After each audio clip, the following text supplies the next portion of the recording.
Hello student, welcome to my Hindi class. देखिए, चिड़िया का घर। चिड़िया ओ चिड़िया कहाँ है तेरा घर, उड़ उड़ आती है जहाँ से फर फर। चिड़िया ओ चिड़िया कहाँ है तेरा घर, उड़ उड़ जाती है जहाँ को फर फर। वन में खड़ा है जो बड़ा सा तरुवर, उसी पर बना है खर पातों वाला घर।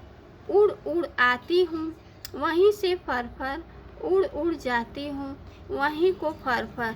देखिए, हरिवंश राय बच्चन इस कविता को लिखे हैं। क्या चिड़िया ओ चिड़िया कहाँ है तेरा घर, ये बच्ची पूछ रही है। चिड़िया ओ चिड़िया तुम्हारा घर कहाँ है, उड़ उड़ आती है। तू कहाँ से उड़ उड़ के आती है, जहाँ से होता है तहाँ से फर फर उड़ के आती है। चिड़िया ओ चिड़िया कहाँ है तेरा घर, उड़ उड़ जाती है जहाँ को फर फर। तुम जहाँ हो तहाँ उड़ उड़ के फर फर चली जाती हो। वन में खड़ा है जो बड़ा सा तरुवर, ये देखिए वन में क्या है, बहुत बड़ा ये पेड़ है, उसी पर बना है खर पातों वाला घर। तो बोल रही है, वन में खड़ा है जो बड़ा सा तरुवर, उसी पर बना है खर पातों वाला घर। वहीं से उड़ उड़ आती हूँ वहीं से फर फर, उड़ उड़ जाती हूँ वहीं को फर फर। देखिए, समय का बंटवारा। ईश्वर ने दिन रात, गर्मी सर्दी, बारिश और पवन से कहा, तुम्हें पृथ्वी पर रहने वाले प्राणियों के लिए अन्न उपजाने की उनकी मदद करनी होगी ताकि वे मजे से रह सके। मैंने समय को 2 भागों में बांट दिया है, 24 घंटे और 365 दिन। तुम्हें समय के इन भागों को आपस में बांटना होगा ताकि पृथ्वी के लोगों को वह सब मिल सके जिनकी उन्हें ज़रूरत है। तो पृथ्वी पर जीवन शुरू हुआ। 24 घंटे का दिन होता था, फिर रात आधी थी और वह भी 24 घंटे रहती थी। पूरे 1 साल तक गर्मी का मौसम बना रहता था। शुरुआत में गर्मी फसल उगाने में मदद करती थी, फिर इतनी उग्र हो जाती थी कि कुछ भी करना मुश्किल हो जाता था। पानी सूख जाता था, हाहाकार मच जाता था। फिर बारिश की बारी आती थी। जब वह शुरू होती थी तो साल भर से गर्मी झेल रहे लोगों को कितनी राहत महसूस होती थी। परंतु जल्दी ही झीलें, तालाब, नदियाँ और समुद्र सभी लबालब भर जाते थे और अपनी सीमाएं तोड़ देते थे।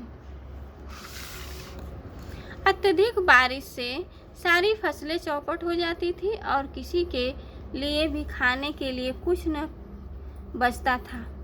बरसात के थमने पर राहत की सांस लेकर लोग जाड़े के मौसम का स्वागत करते थे। अब न तो झुलसा देने वाली गर्मी थी और न लगातार बारिश, परंतु जैसे जैसे दिन गुजरते लगातार ठंड पड़ने से लोग बीमार होने लगते और धूप की कमी से पौधे मुरझाने लगते। लोगों की प्रार्थना पर जाड़े को भी विदा होना पड़ता था। अब पवन की बारी आती थी। पवन के लगातार जबरदस्त थपेड़ों के डर से लोग घर से निकलने से डरने लगते। पेड़ उखड़ जाते, घरों की छतें उखड़ जाती और चारों तरफ अव्यवस्था फैल जाती। लोगों की परेशानी देखकर इन छाओं ने 1 वर्ष के समय को आपस में बांट लेने का फैसला किया। फिर वही हुआ। चूंकि पवन सबसे छोटा था, उसे किसी से नहीं पूछा और उसे कोई समय नहीं दिया गया। वह मुंह फुलाए एक कोने में बैठा रहा। गर्मी के मौसम में लोग खेतों में बीज बोते और बारिश की प्रतीक्षा करते। भरपूर पानी लेकर बारिश का मौसम आता, परंतु उसके समान वितरण के लिए जरूरी पवन नहीं था। पृथ्वी के कुछ भागों में अच्छी वर्षा होती और कुछ भागों में बिल्कुल भी नहीं। अब सबने महसूस किया कि पवन भी उतना ही महत्वपूर्ण है। लोगों ने पवन को बुलाया, वह अपनी सेवाएं देने के लिए राजी हो गया। परंतु उसे कोई नियत अवधि नहीं दी गई। उसे पूरे वर्ष ही हरकत में रहने की अनुमति दे दी गई। सो वह गर्मियों में अपने शीतल झोंकों से तपिश कम करने लगा। बारिश के मौसम में वह बादलों को उड़ाकर एक स्थान से दूसरे स्थान तक ले जाता और हर जगह बारिश करवाता। सर्दियों में भी उसका बहना जारी रहता था और जाड़े को और ठंडा बना देता। दिन और रात ने भी इन चारों से सीख ली और दिए गए 24 घंटों को बराबर भागों में बांट लिया। अब पृथ्वी पर हर प्राणी खुश था। अब देखिए, इस चैप्टर को आप लोग बहुत अच्छा से पढ़िएगा। थैंक यू बच्चों।